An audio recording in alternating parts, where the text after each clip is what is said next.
Hey, what's up? It's Jared with State of Tech, and today we're going to talk about the Pixel 3 XL 1 year later.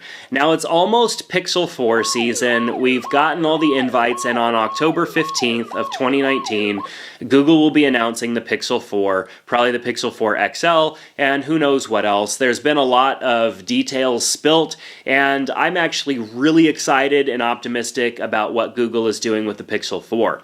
Now, when the Pixel 3 came out, I had high hopes, and the phone lived up to those expectations. The Pixel 2 is fantastic. The cameras, Google has just been really investing in making sure that the cameras on their devices are fantastic. And up until now, maybe here in 2019, they've shied away from having too many cameras on their device and just making sure that that one camera does an amazing job. So the reason that I'm talking about this phone 1 year later now is that I have had the phone for 1 year. Off and on, it has been my primary device. It's always been activated and used with some line, whether it be for one of my businesses or my personal line. I've been switching it back and forth. And the Pixel is just a fantastic device. There's something to be said about clean, stock Android on a device. It just works.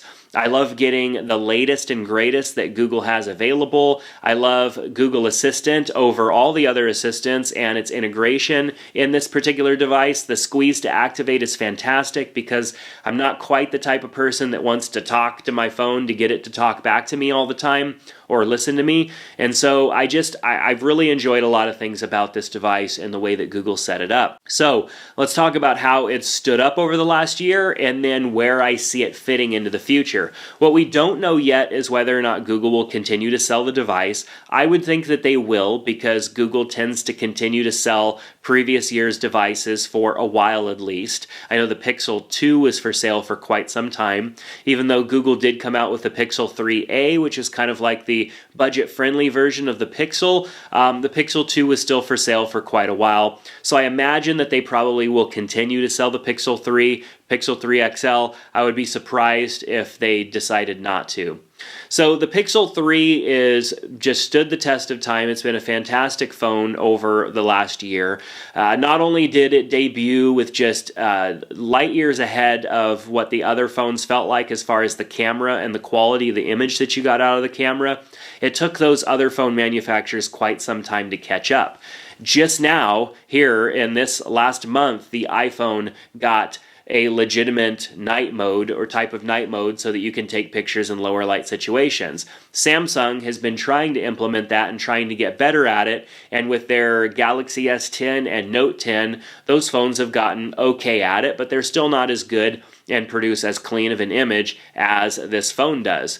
So even though a lot of the other phone manufacturers have definitely caught up as far as the quality of the image, their portrait modes are getting better, they have night mode or like a night low light shooting type of mode, the Pixel 3 has still been out for a year and is significantly cheaper than those other devices.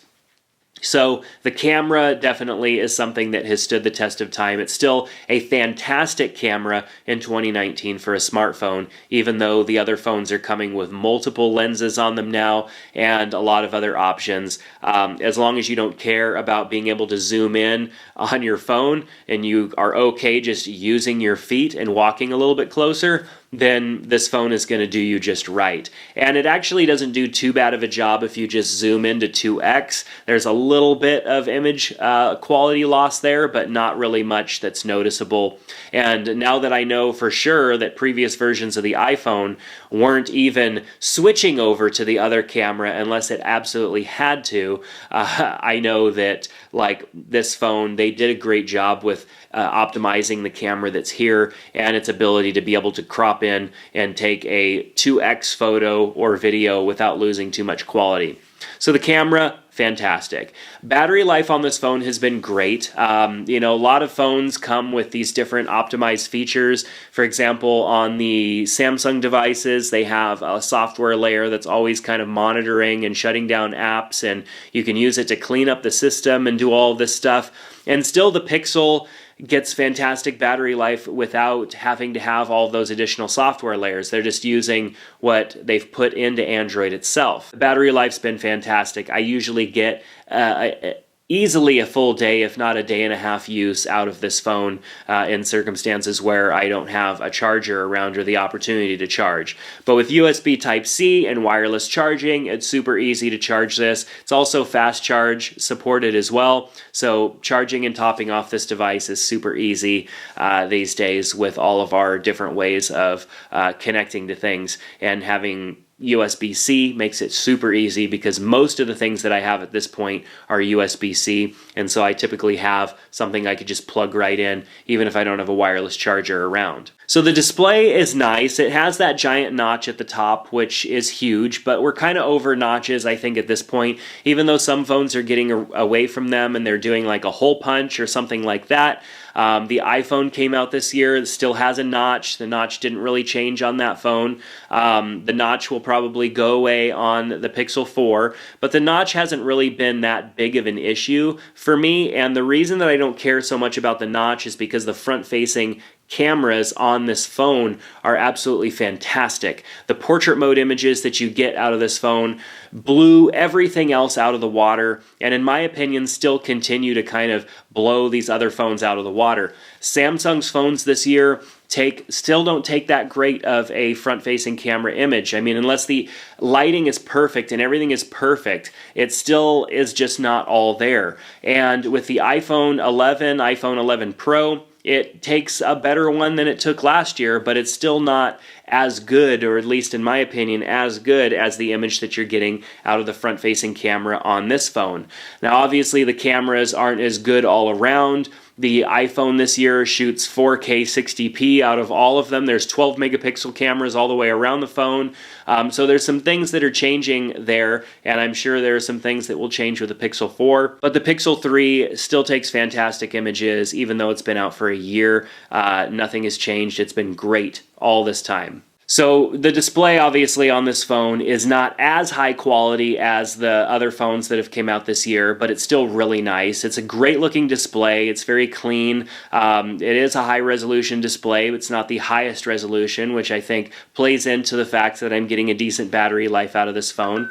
Playing games and just doing different things on this phone definitely make up for a good experience. I don't notice anything really except for sometimes the notch, because some of my other phones I'm getting away from having the big notch.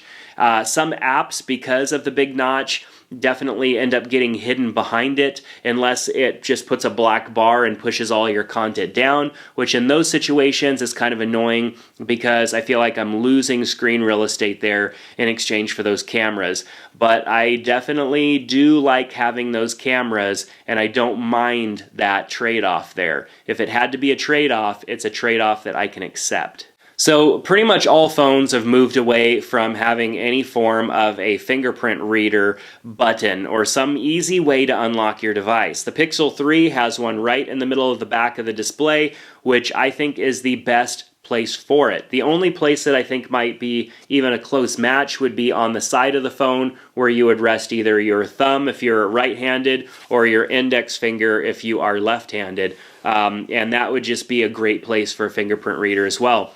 But being right on the back of the phone, I grab my phone, pull it out of my pocket. On the way up, I'm unlocking the phone. It's unlocked and ready to go before I even have to look at it. Whereas on Samsung's phones this year, I have to look around and try and make sure my thumb is in the right spot, or wait for it to unlock with the iris scan, which sometimes takes a little bit of time. If it's the iPhone, I have to wait for it to Face ID unlock, which is a wait. I mean, it's not immediate. It's not scanning your face and unlocking before you have the phone up in front of your face, which is kind of annoying. Granted, those definitely have gotten much better and they work faster, but being able to just unlock my phone, and when it's up in front of my face, it's already unlocked and ready to go, because the fingerprint reader is so easy to get to, is great. Even when fingerprint readers were down here at the base of the phone, the one in the middle of the back still is just the best all-around feature, and I absolutely love that about this device. And I'm sad because it doesn't look like it's going to be a feature that continues on with next year's version of the phone when it comes out. Now, performance-wise, I have had a few little issues with the Pixel 3 XL over the last year, and I don't know if it's my specific Pixel 3 XL or if it's just the way that I use my phone. Obviously, I use my phone a lot. I install a ton of apps. I'm always always doing different things. I'm testing out games. I take a lot of pictures. I'm utilizing a ton of the storage space on my devices. And so I'm more of a power user when it comes to my devices, and I put more of a tax on their system because of the way that I use my devices. The Pixel 3 XL tended to get a little laggy with me sometimes, and I think it might have to do with its limited specs. It didn't come out with as high a performance of specs as a lot of the other flagship phones were coming out with last year, and of course into this year. And that's definitely kept the price where it was at with this phone. Google couldn't put all of that top level flagship, best available at the time stuff into this phone and sell it for the price that they were. So there was a little bit of a trade-off there, I think. I think that Android needs more than 4 gigabytes of RAM if you are a user who's going to be jumping between a lot of different apps and utilizing their phone for a lot of different things. Now, I know other people that have Pixel 3 XLs that haven't had any problems at all, but they don't utilize their phone for nearly as many things as I do, and they're not jumping in and out of apps that are maybe a little bit process hungry or even memory hungry. So in those instances, if you are a lighter user of your device, you're probably not going to have this problem at all. It definitely has good specs, it just doesn't have the best that are available and that were available last year. One other thing that isn't very present on a lot of devices is stereo front-facing speakers, which this phone has. It has speakers facing you right from the front instead of one coming at you from the front and one coming at you from the bottom, which means you're going to get a better overall immersive sound experience, and I definitely appreciated that about this phone.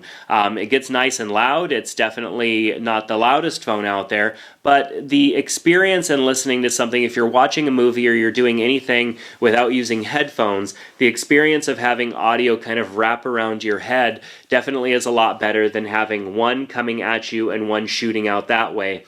Typically, I would end up kind of holding my phone with my hand cupped so that I would get the best audio experience, or just using headphones altogether. And most of the time I am using some sort of headphones anyways, but I do like having the front-facing dual speakers, which is something that probably won't come in future versions because screen real estate is expanding.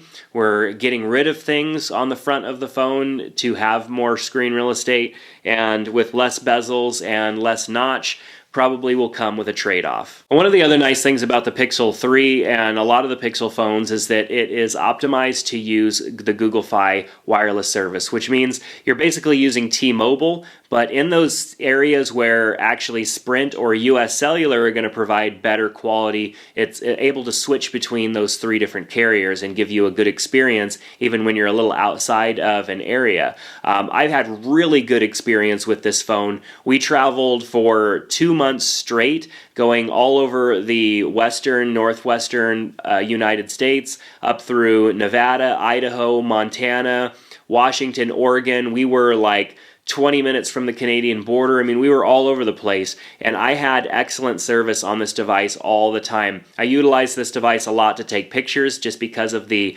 depth and sharpness that I get out of the images, and so a lot of images that I was capturing, I would use this phone just because, and I always seemed to have good cell reception and good service, except for when we were in those really out in the middle of nowhere locations where there's absolutely no service for any carrier. But I was really impressed with the Google Fi service and its ability to keep me connected regardless of where I was.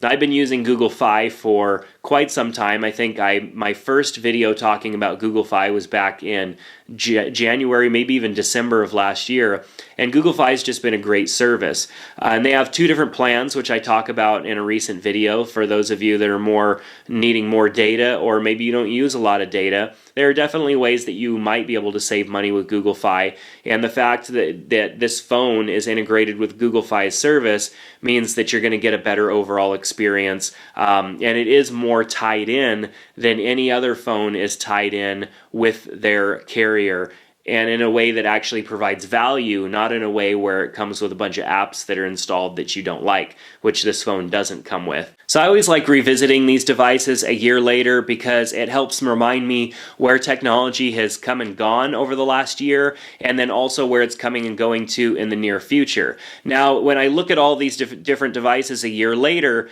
the devices that tend to stick out to me are the ones that still stand their ground and provide value a year later, which means good return on investment for those of you who are deciding to make a purchase on a smart device like this. The Google Pixel 3 has a fantastic camera still, even a year later. The camera is absolutely great, and you can't go wrong with that. You're also getting the latest and greatest in Android, which I'm already experiencing on this device, and all the other Android devices that I have, the Samsung devices, probably won't see Android 10 until springtime probably, and that's a real bummer. So if you want the latest and greatest in Android, you want great cameras, you want a phone that is affordable but still has good specs, the Pixel 3 is a great option. The Pixel 4 coming, I will definitely be talking about, and I'll probably come back and do a comparison video between the Pixel 4 and the Pixel 3 if that's something that all of you think would be interesting. Definitely let me know about that down in the comment section below, and I'll make sure to plan for that. But with that said, I'll leave it up to all of you. What do you think about the Pixel 3 XL or even the Pixel 3 a year later? Obviously, there's also the Pixel 3a, which is a great budget option for those of you that want an excellent phone at a good price. The Pixel 3a is a good option. I've got links to all these devices down in the description below. There's also even some specials if you buy the device and utilize Google Fi's service for at least 30 days, or if you activate it. I don't even think you have to use it for 30 days. It's just if you activate it within 30 days, they give you this credit or whatnot, and you save a ton of money on the device. So definitely check out those links. They're changing their promotions all the time. But let me know what you think down in the comment section below about this phone. I'm excited for the Pixel 4. I want to see what Google is doing. Even though most of the specs and different things have already spilled, I'm sure there are still some things that will excite that we'll get to find out about in a couple of weeks here. So thanks so much for checking out this video. Give it a thumbs up if you liked it, and subscribe to the channel on State of Tech here if you have not already. And I look forward to seeing you back in the next one. Take care.